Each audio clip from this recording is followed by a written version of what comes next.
welcome to Junovision once again. So today's topic is diabetes mellitus or type 2 diabetes. As we all know that diabetes mellitus or type 2 diabetes is a serious concern in the day-to-day life or our daily world. So basically we will understand or we will try to understand the basic facts about diabetes mellitus. If we want to know what is diabetes mellitus, then we have to first know a term known as glucose homeostasis.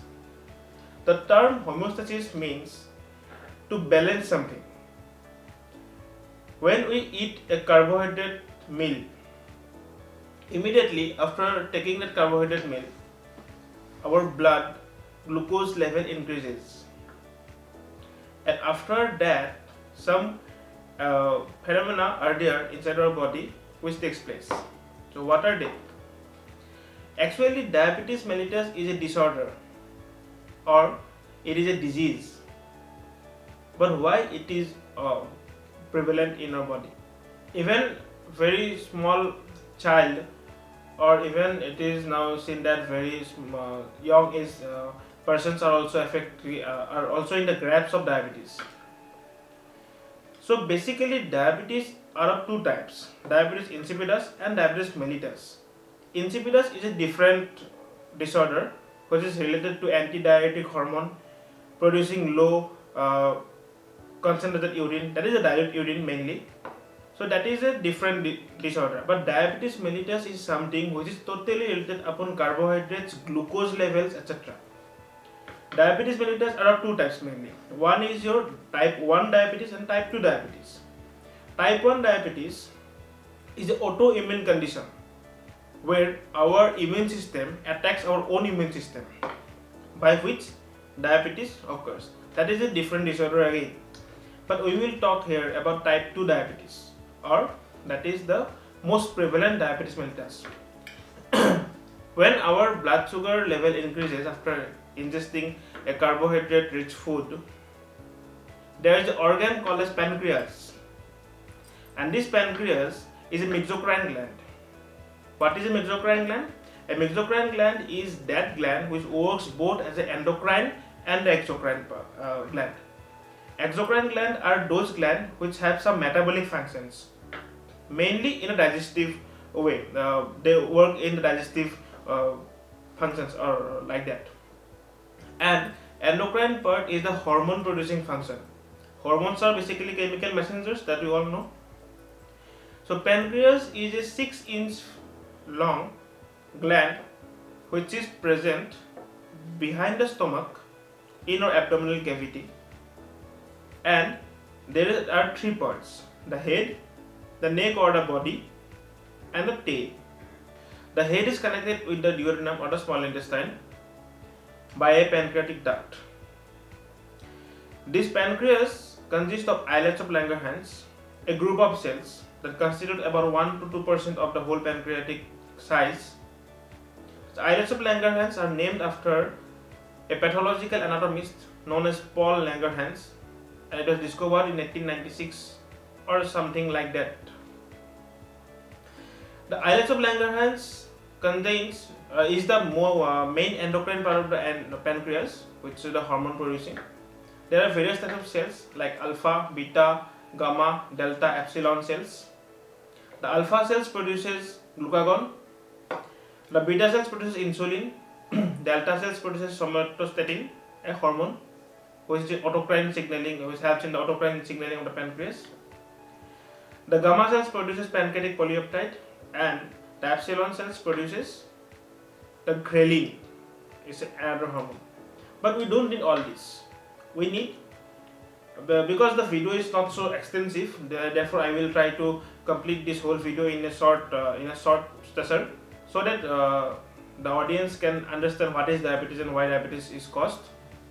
So we will be focused on two hormone cells, the insulin one and the glucagon one. That means we will stick to two cells, alpha cells and beta cells. So it's very much easy. Alpha cells produces your glucagon and beta cells produces insulin. So insulin and glucagon are the primary role player in the whole glucose homeostasis pathway.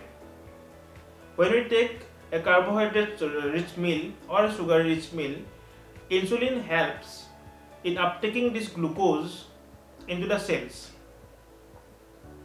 So if a person has low insulin sensitivity, or if that person contains damaged beta cells or exhausted beta cells, then he may be suffered from the disease diabetes mellitus, because insulin helps in uptaking the glucose part of our food.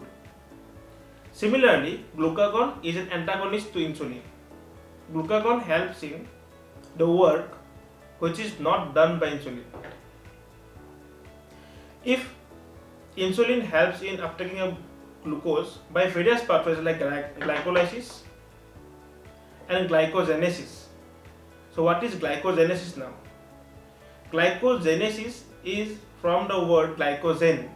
The word genesis means formation and the word lysis means breakdown in the world of biology. When glucose is, for your information, glucose is the soluble form and glycogen is an insoluble carbohydrate. When we take carbohydrates, all of it are not necessary. So the excess amount of glucose we are taking, our body is so smart that it helps in storing our glucose in the form insoluble form in the liver, but not in the form of glucose, in the form of glycogen. And that process is known as glycogenesis. That is regulated by insulin. But glucagon, the antagonist to insulin, is also opposite in its function.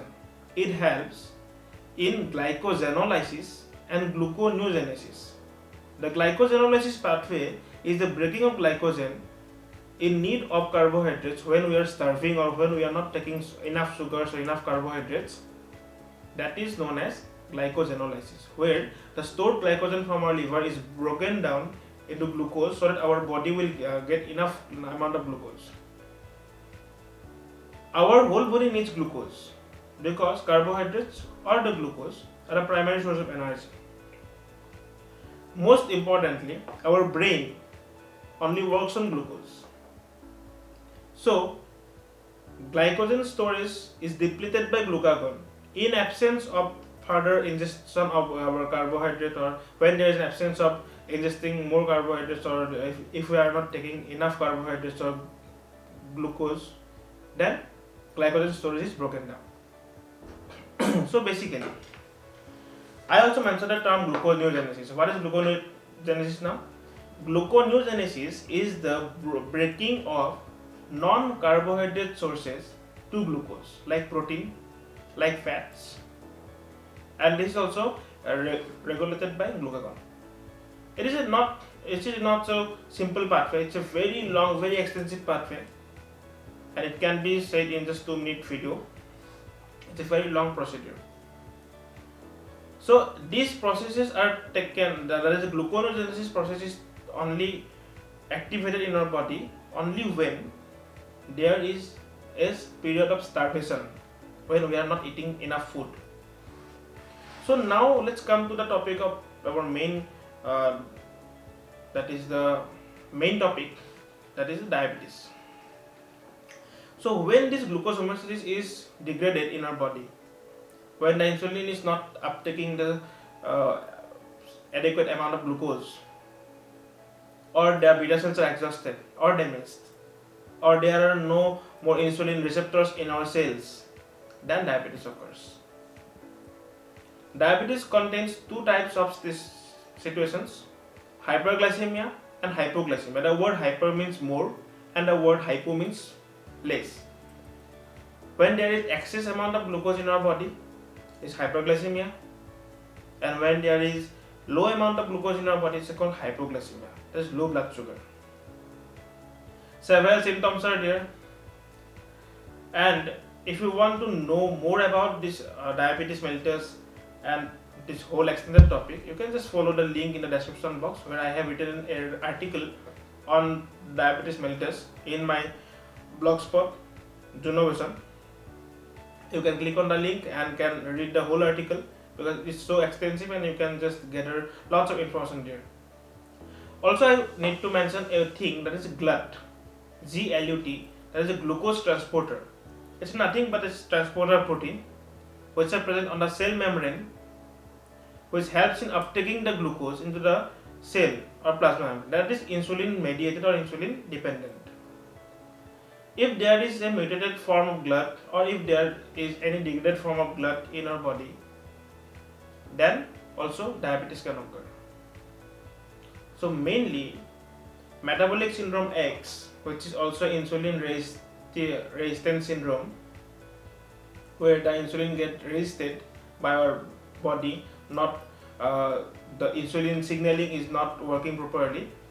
This is the main reason of diabetes mellitus nowadays, or it's the prevalent condition of diabetes.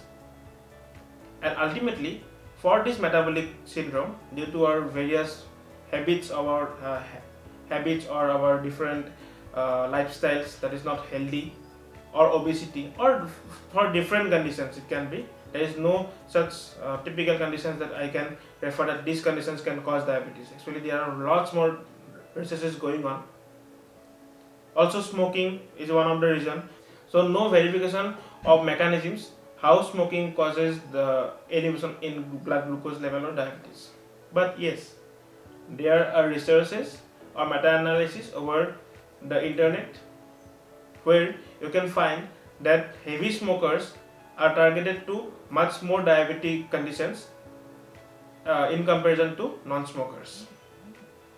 So, diabetes is mainly a condition where our body is not uptaking the adequate amount of glucose that is to be needed to be uptaken, and therefore there is elevated conditions of glucose level in our blood. There are certain windows, there are certain ratios and certain amounts or numbers above which we can consider a person to be pre-diabetic, diabetic, and diabetic with serious concerns. So with all this, I conclude my video here. It's not so extensive because this video is this is so extensive topic, and I can conclude this whole big topic in just a small video. But I can just give you a concept of diabetes, why diabetes occurs. So if you like the video, please hit the like button. Please hit the subscribe button to subscribe the channel. Hit the notification bell. Read my article over the blogspot given in the description box, and share the video with your friends. With all this, I put a conclusion to my video. Thank you. Stay fit, stay motivated. Bye bye.